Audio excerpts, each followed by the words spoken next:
A person that is selling a land that belongs to the government is not the owner in the first place. Therefore, it cannot even sell to you. Hi there. My name is Sesi Hundeyin. I am a lawyer with a decade of experience in private legal practice in Nigeria. Thank you for tuning into this video. On this video, I will share with you why you must not buy property that is under government acquisition. You see, the reason why your property might be demolished in future is if you buy property that is under government acquisition.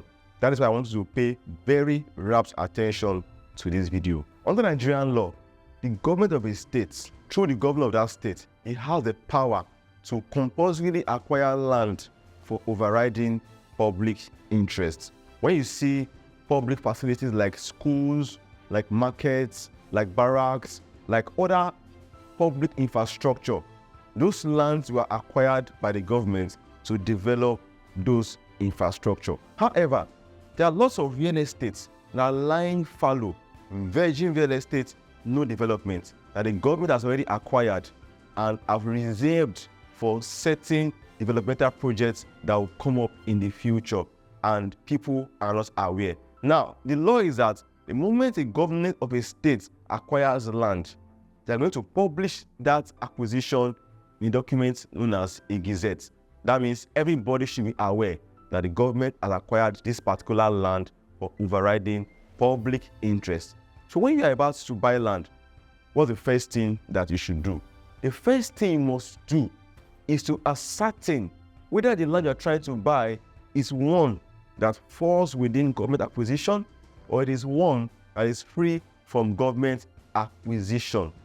If perchance you made the mistake of buying a land that falls under government acquisition, what is the consequence?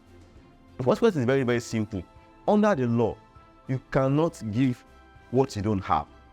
A person that is selling a land that belongs to the government is not the owner in the first place. Therefore, it cannot even sell to you. The consequence is that you have bought a land that you should not have bought in the first place. You have bought a land that the person that sold to you does not have the power to sell to you in the first place. So you don't have real estate.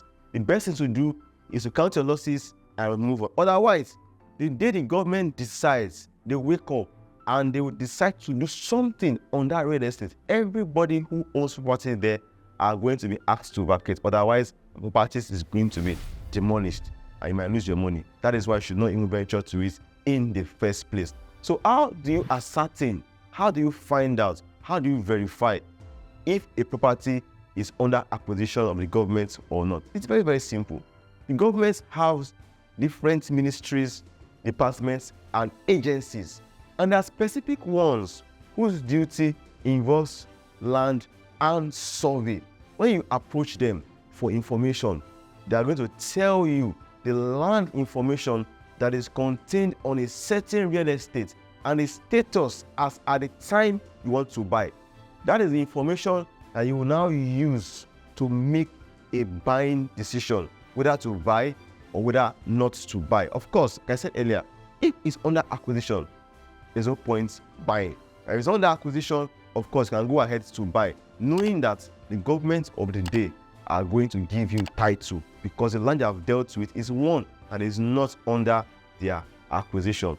I'm very sure you found this video insightful. If you did, make sure you join me on the next one. Thank you for watching.